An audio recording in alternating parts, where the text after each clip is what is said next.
Okay, awesome. Well, I hope everybody had a good lunch. I'm happy to see all your smiling faces still here. And we've had an amazing morning. We heard from some great panelists from our TEK elders and our Ogimakwe. So Chimi Gwech for sharing with us. And I know both of those panels talked about the importance of youth and how it's so important to hear from our young people. So that's where we're going to start this afternoon. We're going to pass it over to Quinn, and he's going to be our facilitator for the next little while. And then we're going to close up the day with Joshua Mantwabi. So stay tuned. Take it away, Quinn. Haudash Miguel Cheryl, Honorable Joe Kanawea, Mishatam Gewin Nagabo, Ninago, Quinn Moski, Indigenous Cause, Makwan Dodem, Nongo Dash, Nimpiaj Bukong Dijida, Gnabjing Donjaba, the Bendagus, Migachamampigi Bijay, Kabizandai Kaye, Gishpi Tandagwood Kanag go Eshigayek. So welcome everybody. So my, I guess my GST name is Quinn Miwasagi. So I am from the Bear Clan. That's my kinship. So there's a couple Bear Clan members out there. Any Bear Clan? I guess we'll find out. Yeah, cousin. So so my name's Quinn Miwasagi. I'm from Serpent River First Nation and currently live up at Nimpiajbakong in Anishinaabeg Serpent River's territory up in the headwaters of the Serpent River. And I have the privilege to moderate this session here today with all the Eshkanigjik, the Anishinaabeg young people here. So I just want to, before we get started, just to acknowledge the speakers before us. So the TEK elders for sharing their knowledge, as well as the Kwewok. So the Ogima Kwewok, those are the chiefs that were here who came and were very inspiring and shared some very important words. And so before we get started, I just want to acknowledge a lot of the young people out there from Shawanasway School. Could you actually stand up?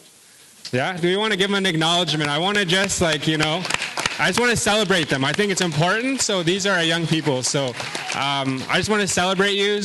You are here. So yeah, say hi. So, these are the young people. As well as the young people up here, and I just wanted to put that acknowledgement out there. So we see you, Miigwech for coming and stuff. So really great to have you here. All right, so we're going to get going into our panel discussion. So acknowledging that this is Treaty Week and our theme is restoring the balance. So before we get started, we want to make some time for the panelists to just share a little bit about who they are, so some introductions.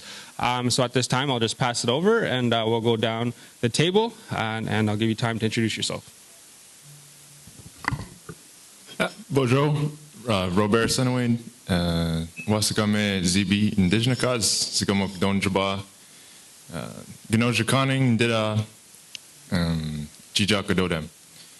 And Minwa, Pugadaway when Kinamage. My name is Robert Senoway. It's the name my parents gave me. I'm from Sagamok, Anishinaabeg. I live in Bay Mills, Michigan. And I work at Lake Superior State University. And I said I was Bogadwe Win Kinamage. And I teach Ojibwe lacrosse. For this panel today on inherent rights and responsibilities, I wanted to highlight what we do, kind of who we are, or what I do that operates within that. First and foremost, for inherent rights, I believe that we have the obligation to the people who have passed away before us, the dead. And that spans from within the last 100 years and then previous to that, that we have an obligation to those who have passed before us. But how do we honor them? How do we continue to fulfill their vision that they had for us in order for us to build our vision and then for the youth to do theirs? That through even land occupancy, the places where we don't have are marked dead, that we can start to rebuild our spirit houses and put them in general areas and locations of where they rest. And this goes to companies, corporations, governments having no issue with bulldozing over our mounts. We'll let them know that it's there. Put those spirit houses in those areas. And how else can we fulfill those obligations to our dead is to do the things that we used to do. And like I said, I teach our game, one of our games, among many.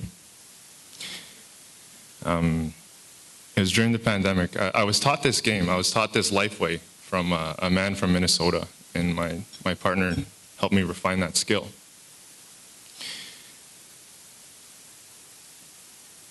And I worked at Boys and Girls Club for a long time, and I played these games with them, this Lifeway with them, and coordinated cultural stuff for them. And we've seen the retention rates go up. We've seen them do way better in school. But there's a really big teaching aspect and an element to it that anybody could learn and play this game and have a storytelling aspect to it too. And it was during the pandemic, and I was hearing things from back home that, there's different community members that are struggling, right, with whatever addictions and whatnot. And I thought, man, what about those kids? And I had some visitors, and I feasted those visitors. And I told my mom about that. And she said, feast. And I said, I'm going to come home. I want to go play this game at Bidabin, at that school. I see the good that it's doing where I'm working. I want to go home and do it. So I've volunteered the past 2 years to just go home and play the games with those kids. And nothing beats the laughter of those kids, man. Like that you want to hear it, and it's amazing, and it's something for them to look forward to. I look forward to it too. So, inherent rights, bring our life ways back. Part of the balance, right? That physical aspect. Miigwech.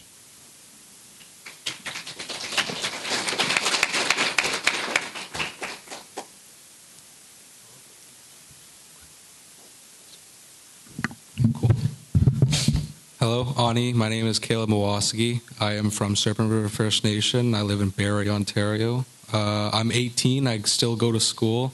I go to school in Barrie, Ontario. It's a little school called Barrie North Collegiate. Right now I'm doing a co-op placement at a auto shop just down the road from my house. I don't know my clan. That's it. Miigwech.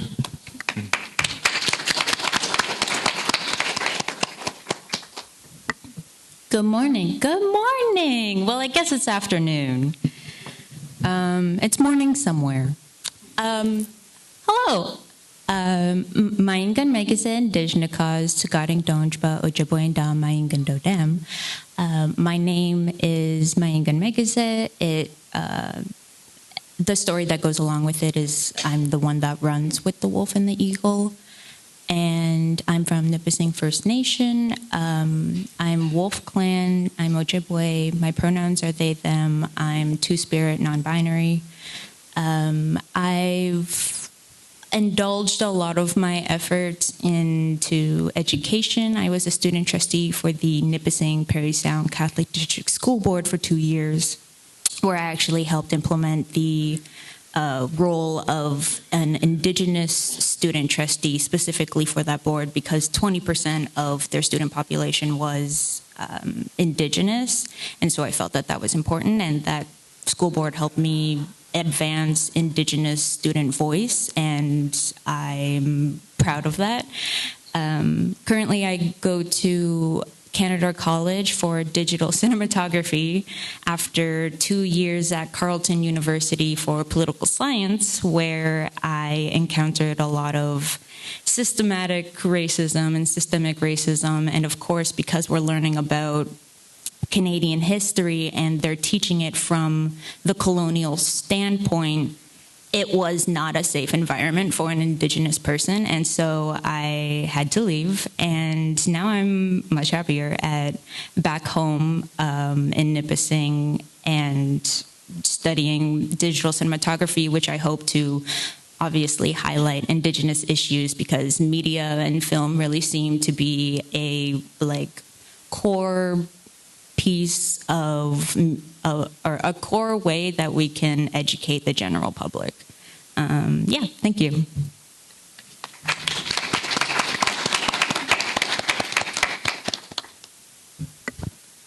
Ani, Kiara or Eagle Eyes Indigenous, Shishkwaning Dunjaba, Makwa Dodam.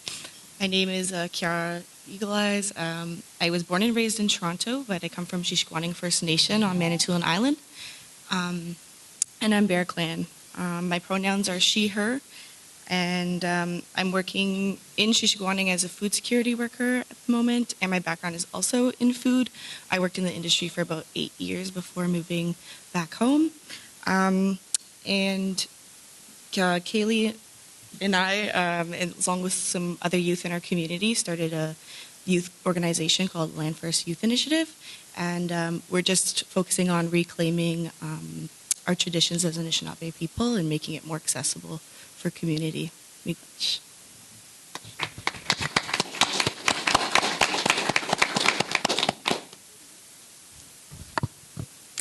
Ani Bojo, Ozawa Gunukwe, Indigenous Cosmic Wadodam, Shishikwaning, and Donjba.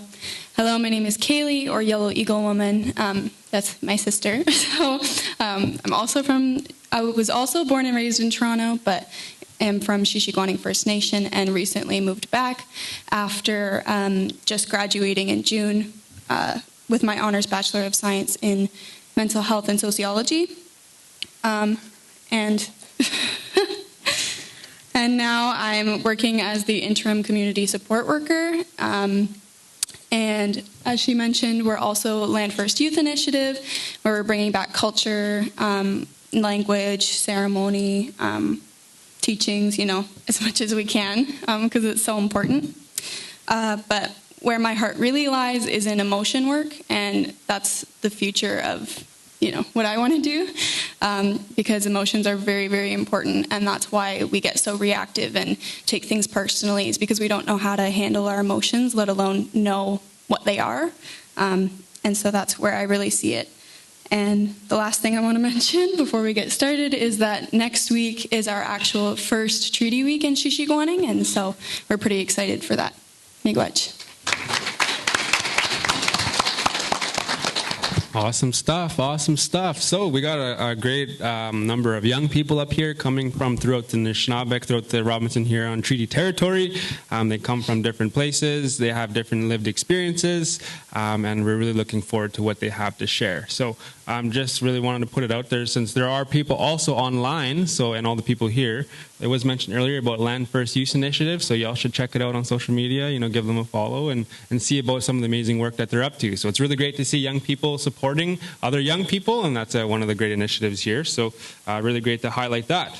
Awesome. So we have some guiding questions that we have prepared that we talked about in advance, but we wanted to create a space up here for these young people to share their perspective on treaty, so we wanted to create that space. So hopefully we can get through everything. Then we can have some questions from the audience.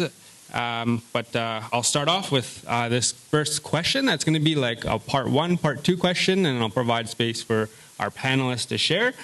So the first question that I have, and I guess we'll just go down the line. Is that okay? Looks good? Yeah? All right, cool. All right. Okay, so the first question that we have is, what is your understanding of treaty? And I guess that's part 1. And then part 2 is, how can we make treaty education more accessible for youth? So I'll hand it over to you, Robert, and it'll make its way down to the rest of the panelists. Take it away.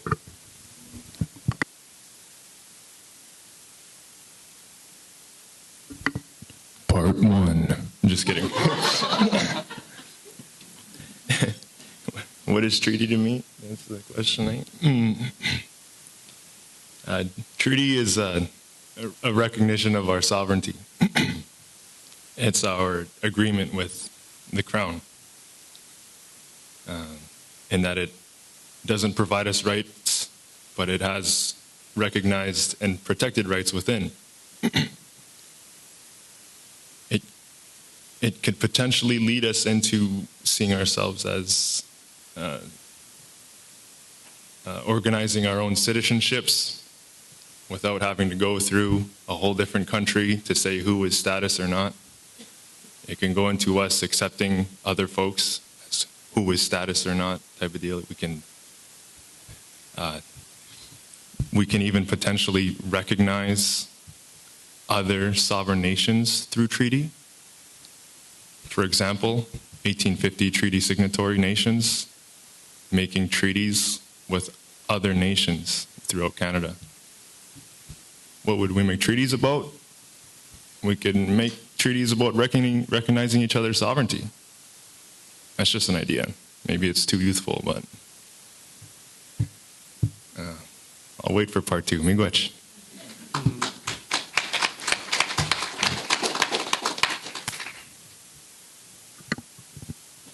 What is my understanding of the treaty? I'm young and I'm new to all this, but from what I do know is that the 1850 treaty is made from, I think it was 20 nations, correct me if I'm wrong, and that it was made in 1850 and was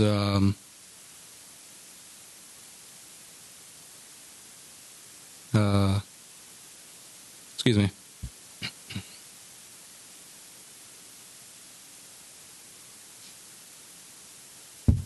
I don't want to use the word seal, but it was that the treaty was sealed by a belt.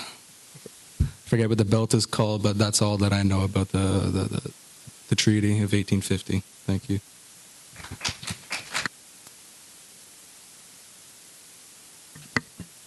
The wampum belt. Yeah, so I guess treaty to me would kind of complicated because having studied political science for 2 years, and that education being based in the colonial understanding of their right to this land, I see treaty as the basis of their right to this land.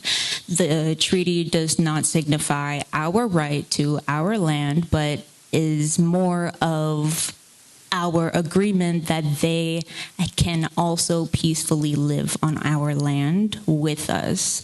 It wasn't a guarantee for our inherent rights. That's something that, like, obviously it is guaranteeing our rights, and that's part of it, but that wasn't the core idea. I think that treaty, to me, really highlights the history of Canada in the same aspect as the Constitution, as the Royal Proclamation, as the Doctrine of Discovery, because treaties are based in these other documents, especially the ones that came after, like the 1850 treaty. So to me, it's less about our inherent rights and more about the rights that Canadians have living on this land hundreds of years after we've still agreed to peacefully live with them, and they just haven't upheld their end of the deal. And so I think that's just what treaty means to me.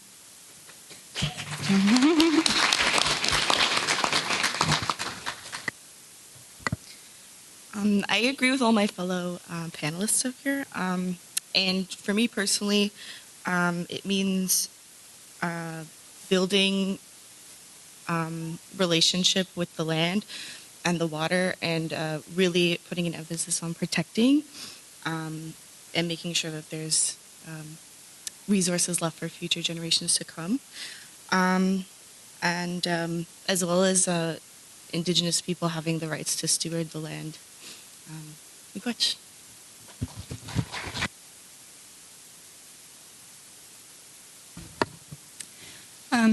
Yeah, everyone, it's hard to go after everybody because they have such good answers. But to me, it really depends if you're talking about a real treaty or a fake treaty.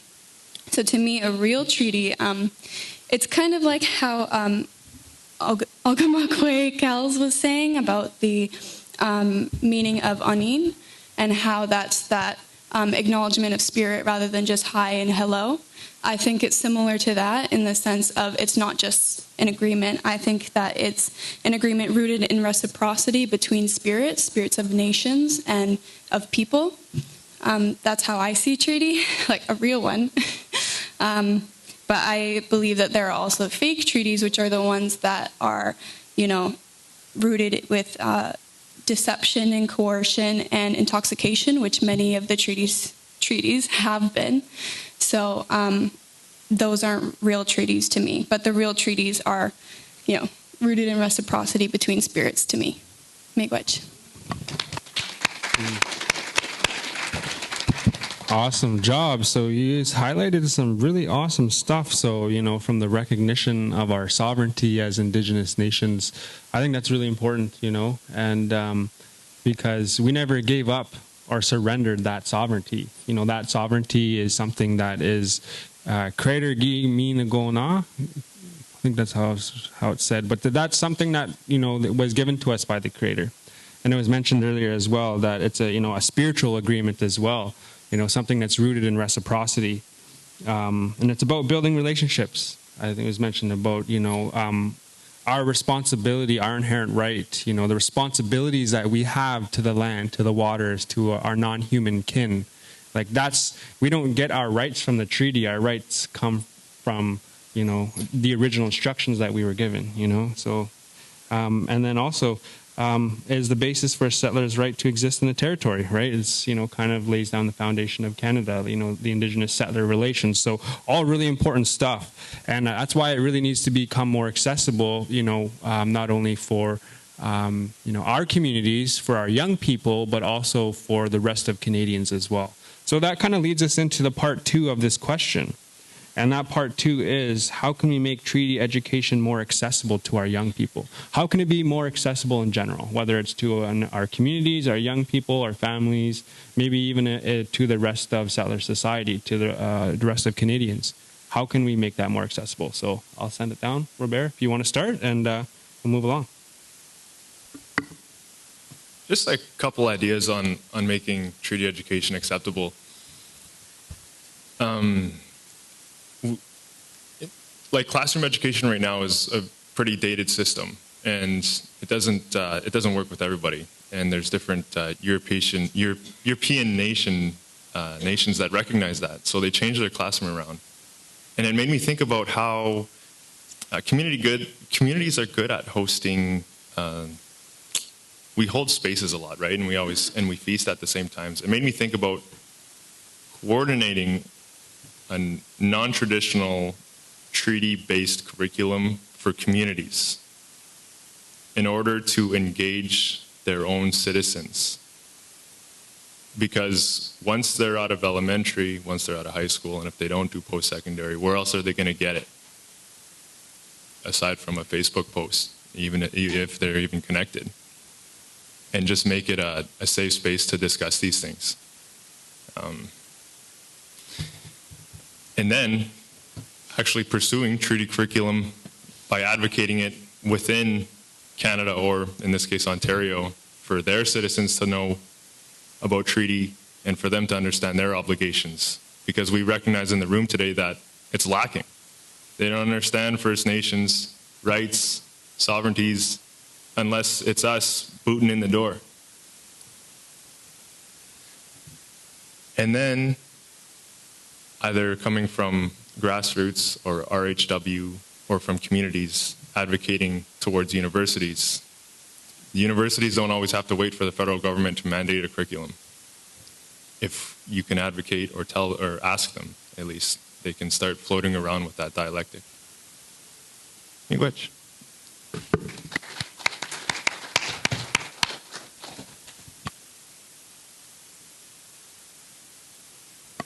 Oh, bonjour. All right, cool. Chimiigwech, awesome words there, Robert. So Caleb, you're up next. So once again, the question is, how can we make treaty education more accessible?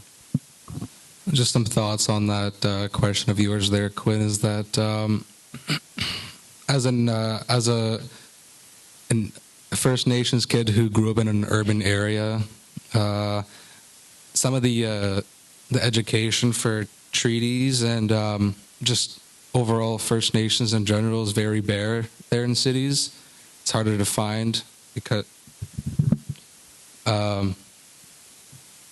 because it's a city. Most people will find that most natives live on reserves and whatnot. But growing up, I never really learned about treaty education. It was only I only discovered it when I turned grade 10 in high school. Before that, elementary, they never taught it to us. It wasn't much of a educational, like, it wasn't needed, I guess it was what some people would say. And still then that there was only one person that actually managed to teach a little bit to me about treaty education at elementary, and that's someone named, it was my librarian teacher. She wasn't First Nation, but it interested her a lot, and so I'm really glad I had that experience from her to teach me about First Nation culture and treaty. I even brought in a few artists to help me understand my culture more. As I was in grade 10, they came up with, well, the class has been there for a while. The class was First Nations Arts and First Nations Studies. Yeah, there was some education in that, in those things, but a whole semester is only 5 months. You need more than 5 months to actually learn about First Nations people, where they come from, and their treaties that happened long ago, right? So right now, they opened something up about last year. It was the start of the year of 2021. It was it's called the Lodge. It's a First Nations room that is accessible to all. And sometimes they would bring in a guest speaker who would talk about fire teachings and, you know, tell us about our culture. And it's not just for First Nations kids. If you're non-First Nations, you're allowed to come in, because I've learned that you don't have to be brown to be First Nations. That's not what it signifies, right? You could be white, you could be black. You know, it's accessible to all. As long as it interests you, you're welcome, right? So I'm really glad that they opened that. They have, like, they let us practice our cultural practices, like cleansing or smudging.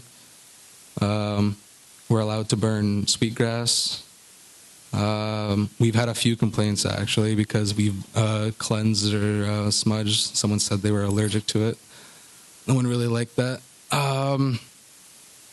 You're also allowed to bring in, you know, cultural items such as hand drums, the cleansing bowls. You're allowed to bring those in for other people to use. You're allowed to bring in your own tobacco, your own sweetgrass, and other cool plants like that. It's also a spot where you could hang up your art if you want to express your First Nation culture through art. You're allowed to do that too. And I'm really glad that they really opened that up for a bunch of kids, and it wasn't just for First Nations. It really gave me understanding that, you know, some places in Canada are really trying to open up education to First Nations, to youth. But I still feel like they should do more, because we had a class that was supposed to open up, and it was supposed to be Ojibwe class. It taught us Ojibwe and about our language, but it got canceled due to there was no kids for that class. The only people that signed up were me and a few other Nish kids. And it was kind of sad to see them say that, you know, there's not enough kids for this class, so we're going to cancel it. We would have brought in a guest speaker to teach us. So that's my experience as a urban Native kid who doesn't have really much access to First Nations teachings. Miigwech. Oh, Miigwech for sharing. I think, you know, if that Ojibwe class had even one person signed up, they needed to run that class. Like, that's how important, you know, our language is, and that's how important, you know, education is, because education is also a treaty right, you know, and so we should be able to determine what education is for us. So I'm sorry that happened, and, you know, hopefully that the people working here, the people that are listening, you know, take that into account, you know, is that, you know, how important, you know, this education is? If it was only one person, I would have run it too. I don't know much, but you got to walk before you can. You got to crawl before you can walk and run, right? So it's all part of the learning experience. Awesome stuff. Miigwech for sharing, Caleb. Great stuff. Okay. All right, so moving along in the panelists. So Kyle, so once again, this question is how can we make treaty education more accessible?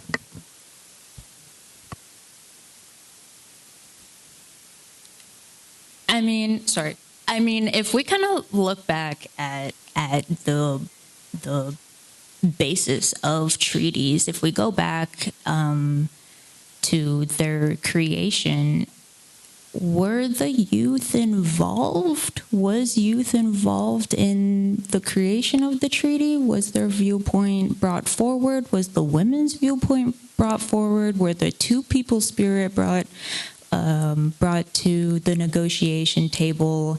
I've heard a lot of rhetoric about the settlers only willing to negotiate with the men in our tribe. And I think, of course, that sexism is still very, very prevalent, as we saw with our Ogamelkoya panel.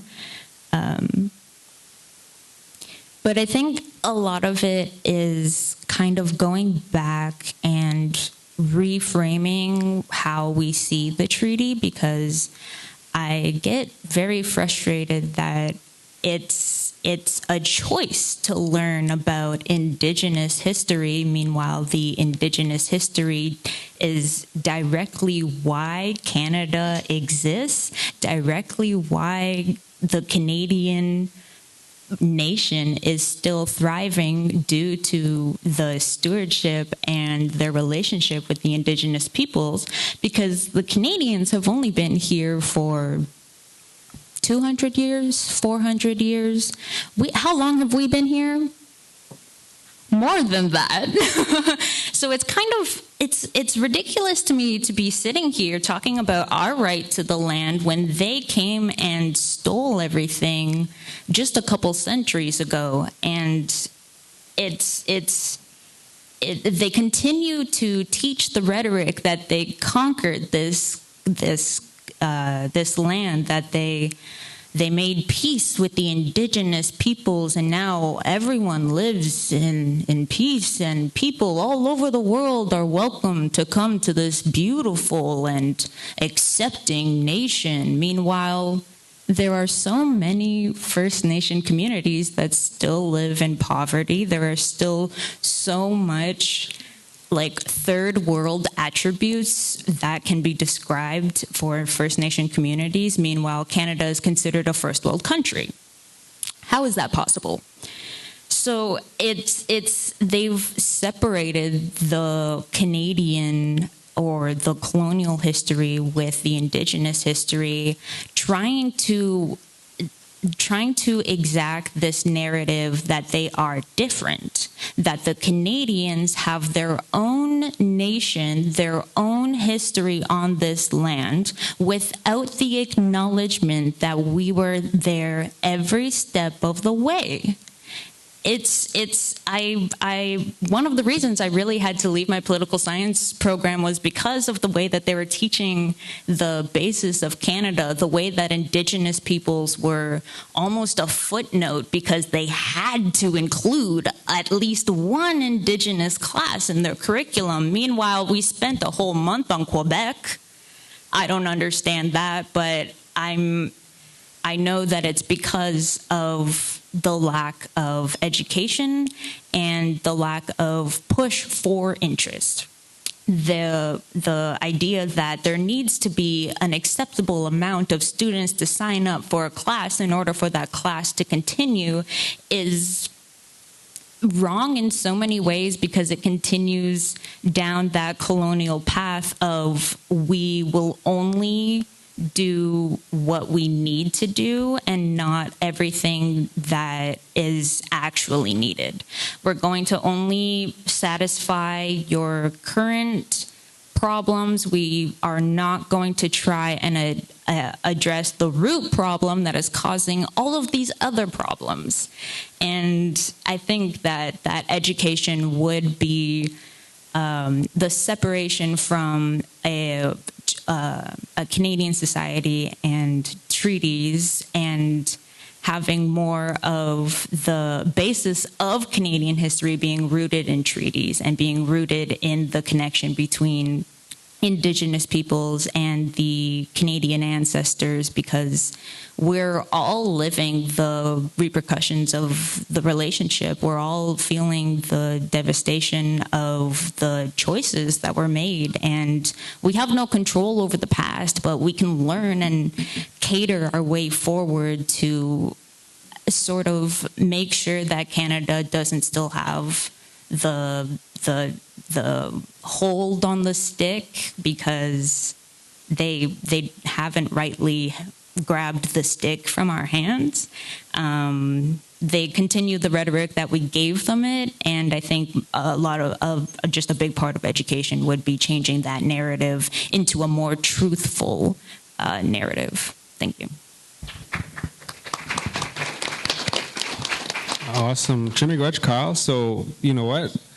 I'm going to be honest, I haven't really thought about that. During the time of treaty, where were the women? Were they represented, you know, at that signing? Like, were their voices included? Where were the young people during the treaty talks, the treaty negotiations? That's something that, you know, I haven't thought of myself. So, Miigwech for sharing that. And it really starting to sit and think, you know. And, you know, how you talked about education as well, you know, that, you know, colonial violence is still manifesting in these systems currently that we have to navigate every single day. So it's not just something of the past, it's something that we currently are experiencing as young people, and something that, you know, we are looking to collectively address. So Miigwech for sharing that, you know, and Indigenous history is Canadian history, right? So that's part of, you know, what makes Canada, Canada. So Miigwech for those. So moving along, so Kiara, once again, what are ways that we can make treaty education more accessible? Some really great points from our panelists here. Definitely getting some thoughts flowing. But I think how we can make education more accessible for Indigenous youth in our communities are like always creating space for them at the table, and not just like, you know, expecting them to show up, because sometimes it can be overwhelming and intimidating to come into these kinds of spaces. But really reaching out that hand and like helping guide the way, I think would be really helpful. And on that note, making language accessible for youth and community, really. Like a lot of times at these sorts of gatherings, and especially when it comes to like the litigation discussions and talks, like I have no idea what's being talked about. Like I don't have the understanding. And I think that we should come up with some ways to make it a lot more accessible and understandable on a community level. So yeah, and also I think a big part of that would be like interactive teaching as well, and not just the classroom setting. Listening to a discussion for 3 hours sometimes can be really daunting, and everyone has different learning styles as well. So I think making more interactive, getting out on the land, and really showing people and building those connections with the land will really be helpful for youth. Because oftentimes these things can get lost in technology. I think technology can be a great tool to help youth learn, especially in this day and age, but it is good to have that, restore that balance between being outside and as well as use technology.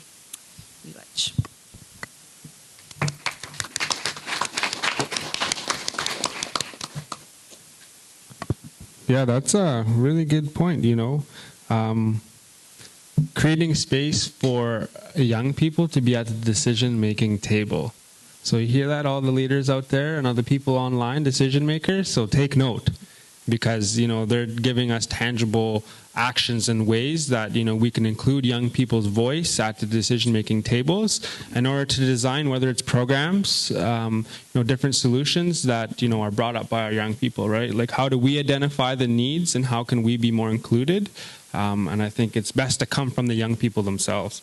And you also said to make it accessible language. I too will admit that sometimes, when I'm listening to litigation things, I'm like, okay, that's a very high level vocabulary that, I might not have access to. So sometimes it goes right over my head, and then it's hard to follow along, right? So making it, more community-based, more community accessible is very important. So I really appreciate that. So interactive learning, I believe it was Elder Ray Owl mentioned earlier about, the importance of being able to go out and learn on the land, to learn by interacting with each other, that, you can't learn everything from books.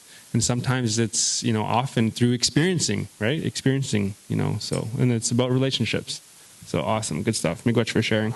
Moving on. So Kaylee, you're the last panelist for this question. So I'll hand it over to you. How can we make treaty education more accessible? I feel like a lot of what I was going to say was already said. So I'll kind of just reiterate like some of the things that I was going to say. Adding on to like accessible language, the reason why things like that is so important, and the different methods of learning, like rather than just lecture-based, because obviously that doesn't work for everybody.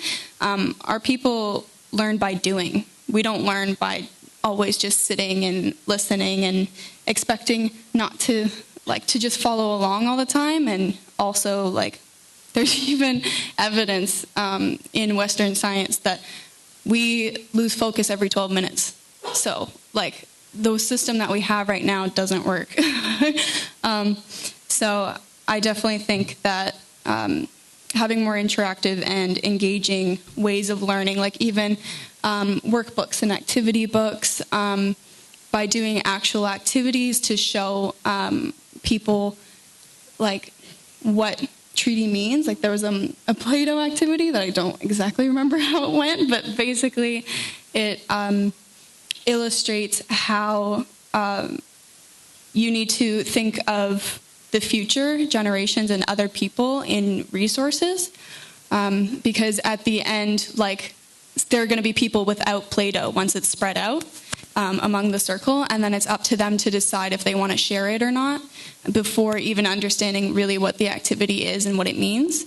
And things like that really help people understand better than just like speaking to them with like the terminology that we can't understand.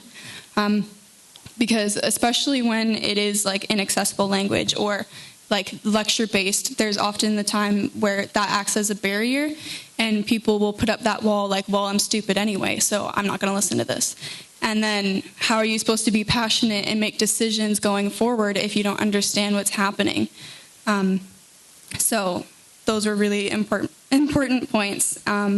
And definitely, in order for youth to understand, like the whole community needs to understand, because then if the youth have questions, like they need someone that has the answers. Even if you don't have the answers, you may know someone to refer them to.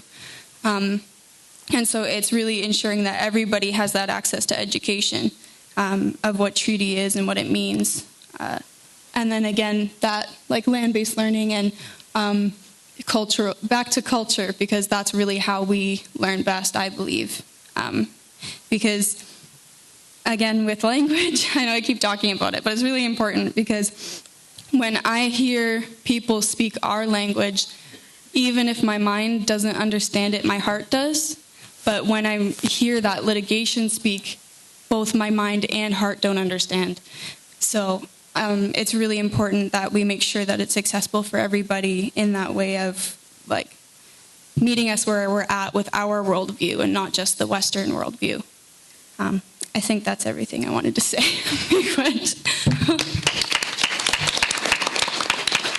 Awesome. Chimigwech. So I think what you said is really important, is meeting the young people where we're at. And not everybody learns the same, right? So when you try like a cookie cutter approach, you got a cookie cutter and you try to make it work for everything and everybody, that doesn't exist. right? So the more we try to do that, and like, because we only work within, like, we only have 9 to 5, or we only have this amount of time in order to get to whatever we're trying to achieve, then we're leaving out other people who don't learn that way. So when you put these strict timelines to things and you're always trying to rush something in order to achieve a goal, then you could be missing a lot of people who don't, fit into that same process, right? So if we're going to be working with young people in the community, different people learn differently. Sometimes it takes time, and sometimes it takes more time than, we anticipate. So it's important that, we do what we can to, work with the young people to design processes that work for them. And I think, it's a community approach. I think you mentioned it's a community approach. So this is great. Y'all inspire me. Y'all are doing a good job. You're good role models. Give me a round of applause. It's great. Yeah, so for a lot of you young people out there too, like, these are, young people who, I look up to myself, and it's great that we have these role models in here. So, and I'm sure you can approach them at any time as well afterwards. So if you want to come up for some questions later, I encourage you to do that.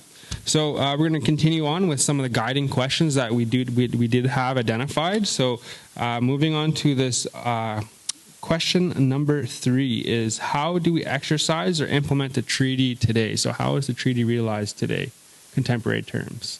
So we'll go over to Robert. How do we exercise and implement the treaty today? What are your thoughts?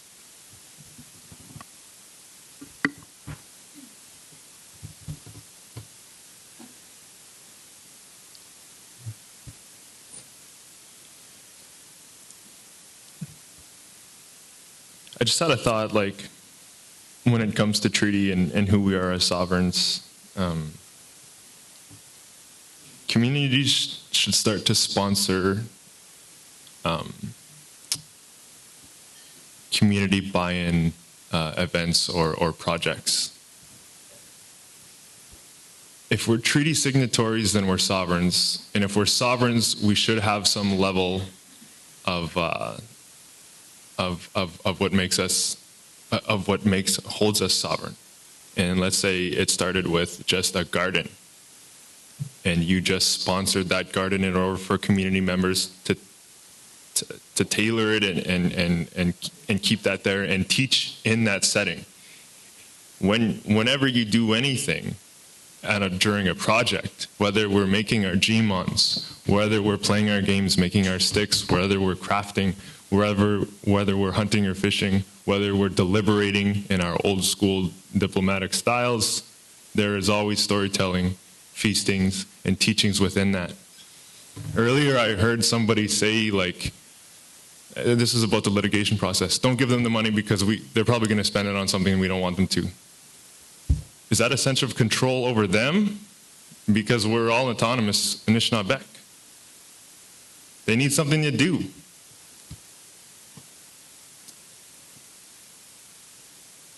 I need something to do. And a lot of those times, those opportunities aren't there. And that's why, like I said earlier, I brought the game to my school to show those kids there's other things to do. If there's going to be a void, we need to fill that. And we know what to fill it with. We have it. We have the language. We just need to be sponsored in order to preserve that, restore it, and push it forward. The tools are here. They just need to be sponsored and made accessible to us, just like making the treaty education accessible. We can do it. Right? We need to make, rather than electoral terms of 4 years, we need to start making 10 to 20-year plans of these sponsorships and give people something to do, give them some community buy-in in order to make them feel proud of who they are. If you don't do anything, you're not going to have anything to be proud of. And support them. I don't know if I got off track much. No, I think what you said was very important. If we don't have access to those resources, community members need access to those resources, and they need meaningful investments. if you're going to invest it for 1 year, how do you plan for future years, right? If you just, the funding will run out, the support will run out, and then they're not able to exercise those activities anymore, right? So there needs to be a big community buy-in, and it needs to be supported by, the leadership and the rest of the community. Like, that's community work. That's nationhood, Awesome job. Good job. Miigwech, Robert. So Caleb, once again, so this question that we have, I just want to hear your thoughts. So what are ways that we can exercise and implement the treaty today? I think a lot of what I was going to say was said by Robert over here. Robert. So I don't have much to say anymore. But there's a little veering off from that was expressing our culture more outside of in public, where I don't have one, but people would like to wear their not like to, but there's some influencers there on social media who like to dance with their regalia on in public and show off their love for their culture, right? And so we could be doing that, or a lot more buildings associations out there could have language classes for Ojibwe. We could practice it that way, as well as our hair and our language was taken from us from residential schools. So having as a male who has long hair, I do get criticized sometimes saying that I look like a girl because of it. I don't listen to them. I want to express and I want to practice my inheritance rights of having my hair long and putting it in a braid, as it was taken from us a long time ago during the residential school era. And I want to be able to express that and have love for the people who didn't get out of residential schools back then by having long hair for them. As well as language, I want to be able to practice that too. They should, make schools have language classes, not by choice, but, well, I guess you could say by choice, because they give you French class for as mandatory. I feel like you could be able to switch that to Ojibwe class and it would be the same thing. That's all I really wanted to say, plus what Robert said over here. Miigwech. Hey, Caleb, I think you look badass with your long hair, man. Awesome job. You make me proud. Good job. So let's give another round of applause, Caleb. So you should never feel ashamed of that. Be proud. Keep your head up. Awesome job. Okay, Kyle, we're moving over to you. So once again, what are ways in today, contemporary society, how can we express and implement the treaty? What are your thoughts? What did you just ask?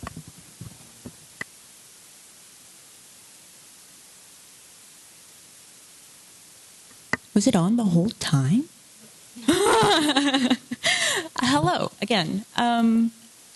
Yeah, no, sorry. I was just trying to get my thought. You made me think about something that I wanted to touch on, but then I lost it right away. 12 minutes or 12 seconds? Sorry, what's the question? Yeah, so the question is today, how can we express or implement the treaty? What does that look like today? Yes. Yeah, so I guess just one thought I had is that the treaty being, I can't do math really fast. It's over 200 years old, right? No. 175? Okay, we'll go with 175. So 175, almost 200 years, is not enough for DNA to change. It's not enough for a species to evolve past what the species was at that time, if we're looking at it as scientific fact. So our DNA is still unchanged from our ancestors who negotiated the treaty. And I think about that a lot, because then all of the violent attacks on our children and communities, those still exist within our DNA. Our biological bodies still remember that, because that essence is what we were created out of. You can't create matter and you can't destroy matter. So simply that matter was redirected into a human being, which is, reproduction. But what I'm getting at is that our parents literally passed down their experiences to us.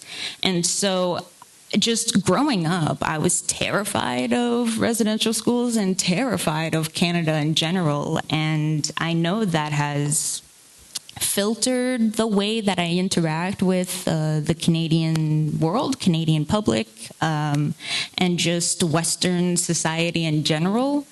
I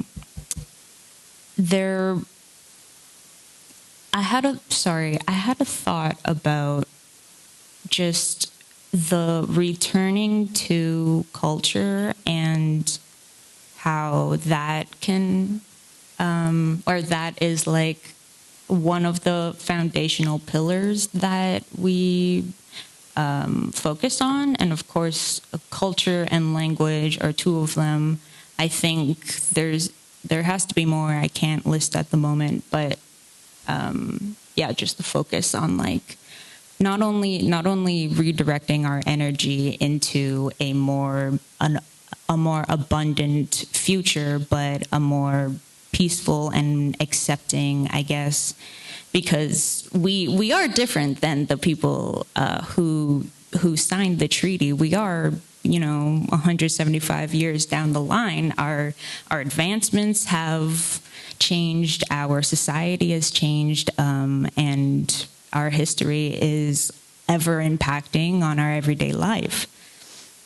So there's just got to be that sort of balance between acknowledging that the past currently continues to affect the future and our present, but we still have the present choice to make certain decisions and take certain actions.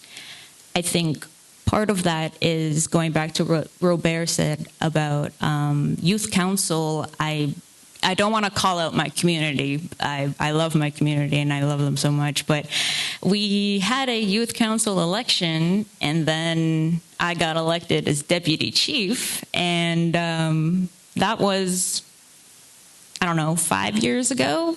Nothing has really come about that. So I think the point I just want to make is that if you really want to involve youth, please do it in a way that is meaningful and that you have that 10-year plan. You have that long-term plan of youth not only being incorporated into our leadership, but our youth being incorporated into every other aspect of the way that our community functions, because they are a very important part of our community. And so we just have to continue to ensure that we're not only making that space, but we're making the space for that to thrive and grow along with the rest of the community. Yeah. Thank you. Awesome stuff. Yeah, I think that's really important. We're living in history right now. You know what I mean? Like, we are in a story. Like, this will be talked about. Our time here on Earth, and the decisions that we make today will impact, those that are not yet here, right? So, and as young people who take on this burden and inherit these responsibilities, it makes sense that we're part of the decision-making processes. So that means now. That doesn't mean, tomorrow. And that means, you're planning for it. Like you said, 10 years, 10 years down the line. And so, that's actively planning, and we had words for that. We had processes for that, we talk about 7 generations all the time, and we're talking about, living it, being it, having it a part of everything that we do. So very good words. Chimigwech, Kyle. So Kiara, moving along in our panelists, we have going to go back to our question. And so what are ways today that we can implement or exercise our treaty rights or implement the treaty? What are your thoughts? Is this on? Yeah. So for me, I think that really unlearning the colonial systems that our communities are so dependent on these days, and really teaching and finding and researching like what were those traditional ways and how can we start implementing them back into our communities, because the youth do care and they are wanting to learn these things, and even help in the process of bringing them back. Practicing our inherent rights and getting back to our own governing systems, really protecting the land. And for me, a big one is really reclaiming our food systems and our way of life. I really think that if you want to know a nation and a culture and who they are, like if you look to the food, it brings people together, people gather, come into community together. And that's when I feel closest to community is during feasts and stuff. And pre-colonial food systems and revitalizing those, I think are really, really important.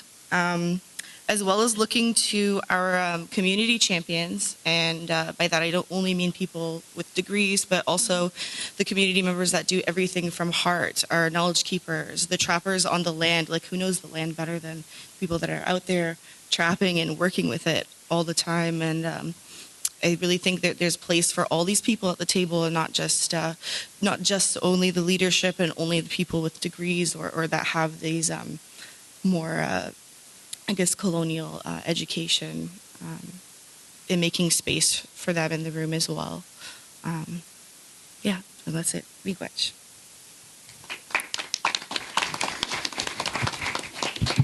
Yeah, I think that's really important. Everybody has a valid role to play in our community. Everybody has a responsibility as well, right? So because of, colonization, we often have been made to forget or we lost, our understanding of those responsibilities. So by bringing those responsibilities back into community, you're also giving, a lot of our community members purpose and belonging and knowing that they have an active role in our community.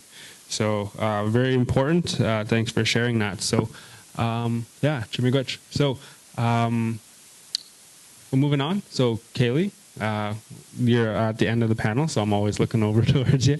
Once again, this question here: what are ways that we can implement or exercise our treaty rights or implement the treaty today? So I'll give you the mic to share. There's lots of ways we can, as my peers said, but I think one of the most important ways and one of the easiest ways, well, it's not easy for everyone, but we're almost all capable of it in one way or another, is using our voices, like being able to speak out. And for us being on this panel right now, that is exercising and implementing our rights. Because for so long, colonizers and settlers, and they've been trying to silence us and erase us. And so also just by existing, we are also honoring our rights. Especially because for most of my life I've been in Western education, and so I was taking up space in a colonial place, and that in itself is exercising my rights to exist and to learn different ways, and so that I can move forward and help our people by balancing and taking what is needed from what we've learned either in the Western world or in our indigenous views and our culture. So I also, with Land First Youth Initiative, like our ability to apply to grants and take that initiative to revitalize our culture in our community, because we don't have very many ceremonies and knowledge there, being able to bring that back into the community is a way of exercising and implementing our rights, and being able to learn that And most recently, on Sunday, we actually had some teachings, and that was my first time ever being allowed to light a sacred fire and keep the fire, because I've been told throughout my entire life, I'm not allowed to do that, I'm not allowed to do that because I'm a girl. But I understand that we do have certain gender roles, but being so strict is also not fair, and that erases two-spirit identity. People don't look at me and see that I'm two-spirit as if two-spirit has one look, which it doesn't. And we need to honor our two-spirit people in the fact that we walk two worlds. And I'm drawn to the sacred fire, and I should be allowed to do that. So it was very, very powerful, a powerful day on Sunday.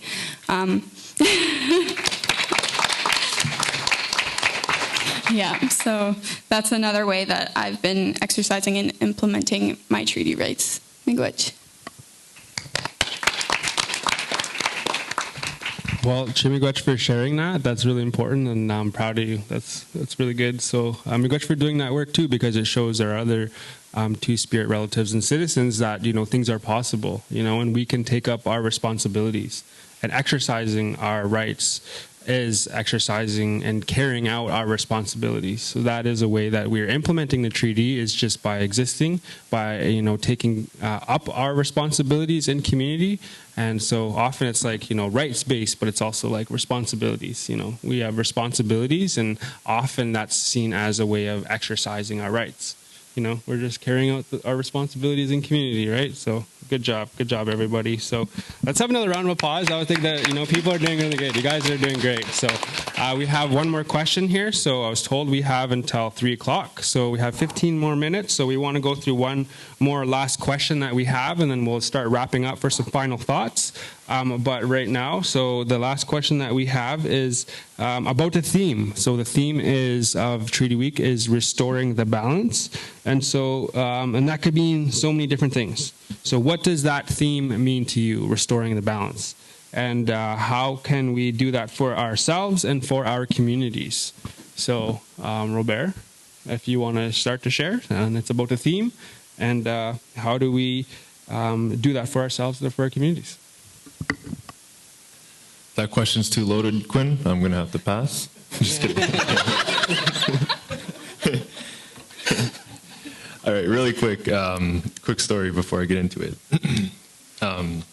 With restoring balance, right, if we look at our contemporary medicine wheel, right, we got the 4 life ways, and sometimes I think that the physical part's missing. And when I say physical, I mean physical activity and the way we eat. And I remember one time I was at the gym in Sagmuk, okay, and I'm like bench pressing some weight, struggling, and Ray is sitting there on the pedal bike thing, and he sees me struggling, and then I have to ask my buddy, help, pick it up, and Ray from the other side of the room there just, not enough baloney. And ever since that day, that's what some of the boys and I say. We say, not enough baloney. I've eaten quite a bit of bologna since then, Ray, so. But in restoring the balance, it's that we're continuing to try to hit every aspect of our lives. Because if we can look at some of our communities and the way we're struggling, that we can see that there's definitely an imbalance there. And I don't like leaving those people out. And trying to service struggling youth, struggling adults, and struggling elders. Right? There's some folks who aren't comfortable in their own homes. How do we engage them? How do we get them back out? How do we make them feel comfortable again? How do we make them feel safe? Right? It's nationhood, the security and safety of your citizens and of the youth. And to the youth that are here. I was told this by Angeline Bowley, the author of Firekeeper's Daughter. I'll mix it a little bit. Is that we operate in a lot of spaces that were not created for us. Own every space that you occupy. And just kick butt. You go ahead. Yeah, that's very good words. We can't leave anybody behind. Everybody in our community is deserving of love and support, no matter what is going on in their life. So, and that's something that we have to do, right? And yeah, very good words also for those young people. So, miigwech for sharing. Okay, so Caleb, so going back to the last and final question, I want to hear your thoughts about the theme that we have for the gathering here. And so it's restoring the balance. And so what does that mean to you, and how can we do that for ourselves and for our community? This question has always stumped me, even when I went to Mary Brown's with you last night. You were telling me these questions. That's the one question that I was stumped on. How can we, he said balance what was it? How can we restore the balance? I thought about this all night.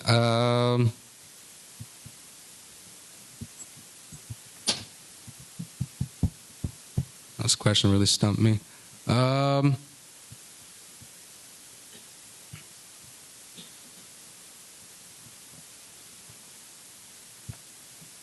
don't think I have an answer for this question. It's kind of hard to answer. Yeah, sorry about that. Miigwech. That's okay. Miigwech. If I want to circle back to it, when you have any thoughts, we can make some space afterwards. Okay, awesome. Kyle? I was just going to say, I feel like a lot of youth being confused about just the idea of restoration and reconciliation in general, because we're not innately taught that. I have a lot of thoughts on the idea of restoring the balance, because if we were to look at the just the base idea of the phrase restoring the balance, there's an imbalance, which obviously, but if we were to restore the balance and looking at it from a scale, if it's imbalanced, the only way you can really rebalance it is by lowering the other side equal amount that the lower side currently is at its weight. So I did a horrible job explaining that, but if you get what I mean, Canada's basically put all the responsibility of our relationship with them on us. They took away our ability to govern ourselves before giving it back. They took our community's ability to love our children before giving our children back. They took a lot of it's strategic, I think. Kind of, again, sorry, with my political science background, it was literally only 2 years, but the strategic education and the strategic moves of the Canadian government all operate from the one goal of the continued nation of Canada. But the nation of Canada is a hostile, imperialistic, and occupational nation. It's not a free, democratic nation. Not the way they're teaching you what democracy means. If we redefine democracy, then maybe we could define Canada as democratic. But this hostile, imperialistic, and occupational nation continues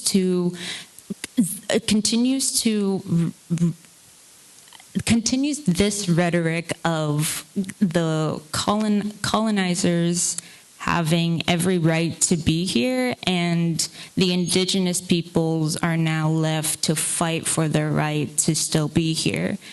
But I think about that a lot, and it seems like a really big thing to try and accomplish, especially if we're coming at it from only indigenous people and we're not actually going to the other side to ask them to help lift our side and educate their own side. Because restoring the balance, I feel like does innately suggest that there are two sides. And if I go back to the separation between Canada and Indigenous peoples, at this point, there might as well be a separation because of just the rhetoric and the way that history has gone at this point. If we were to go back to the original idea of nation-to-nation relationships, then we wouldn't be sitting here having this conversation. And it's not that, it cannot be that we dropped the ball. There is no way that we forgot to enact our rights and our treaty rights, and that we forgot to remind the government to keep their promise.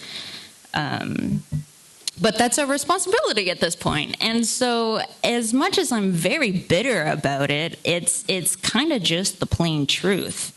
And so it's come back to this restoring the balance being more of accepting that there's an imbalance and just moving towards more of reciprocity and a relationship that values both sides. You can't have a one-sided relationship. We need to value the European settlers and the other settlers that are here now as much as they need to value us having always been here.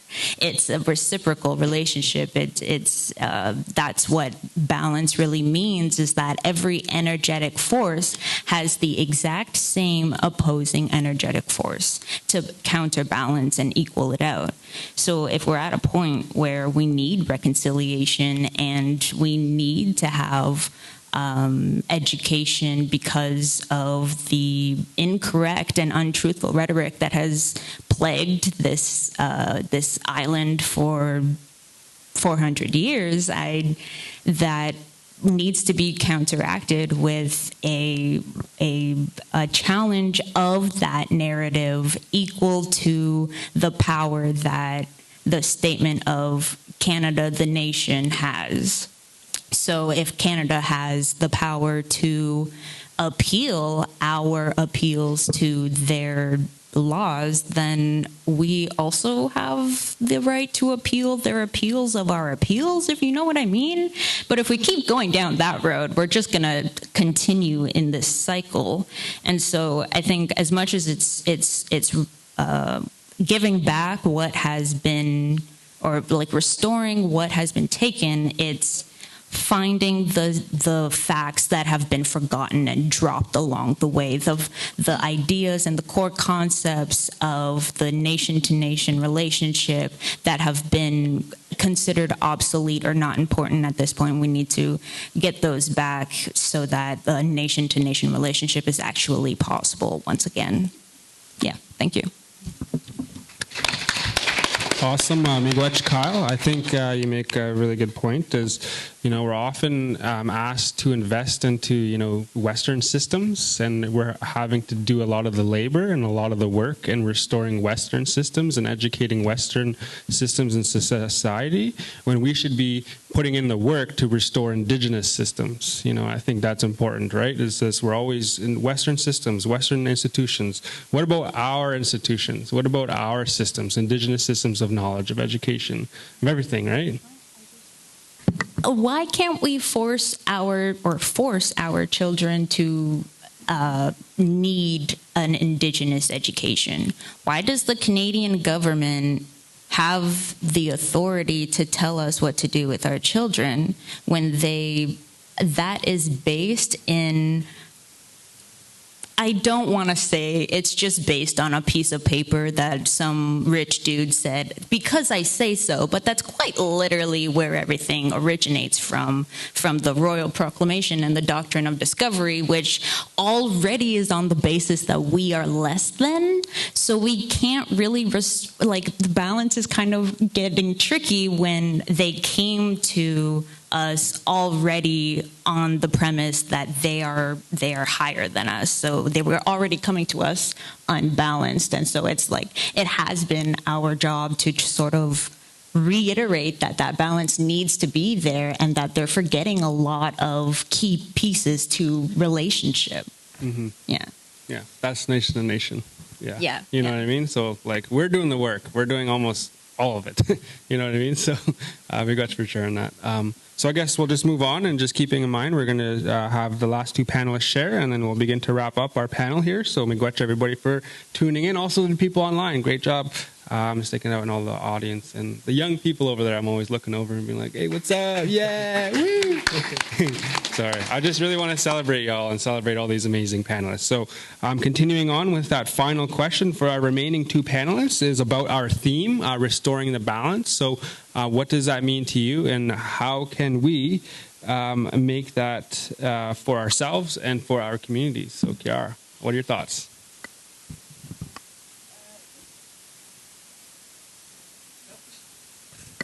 Hello? Yeah. Okay. So I think that a lot of it really starts with self. And I feel like a lot of our community leaders are so drained from, like, working 7 days a week, 24/7, and you can't pour from an empty cup. So I think that really understanding that rest is so productive for us to keep strong for our communities, and to also lead by example and stay strong. And then, as well as going back to our teachings, as was mentioned, really finding the connection and the balance between mind, body, and spirit, and sorry, I lost my thought. But yeah, just making sure that we're healed and fully taken care of. I think that you can't restore any balance if there's not balance within yourself, and that in turn will show people to do the same. I think it's really important to lead with that. So, miigwech. Awesome. Miigwech, Kiara. So I think it's important. Self-care, community care, right? Taking care of yourself, being present, being aware. I think that's important. Very good reminder. So, miigwech. Kaylee, last panelist. So to this question on the theme of restoring the balance, what does that mean for you, and how can we bring that about for ourselves and our community? Kind of like what was already mentioned, like reconnecting to ourselves, the community, the beings around us, and the land, reconnecting to our roles and responsibilities. A big way for that is I actually once heard a knowledge keeper say that many of us walk around as half people, and we are always constantly trying to find our other half. And that other half is ourselves, but we just aren't taking care of ourselves. And so we never find that other half because we're looking in the wrong places. And so one big thing for me, like I already mentioned, is emotions.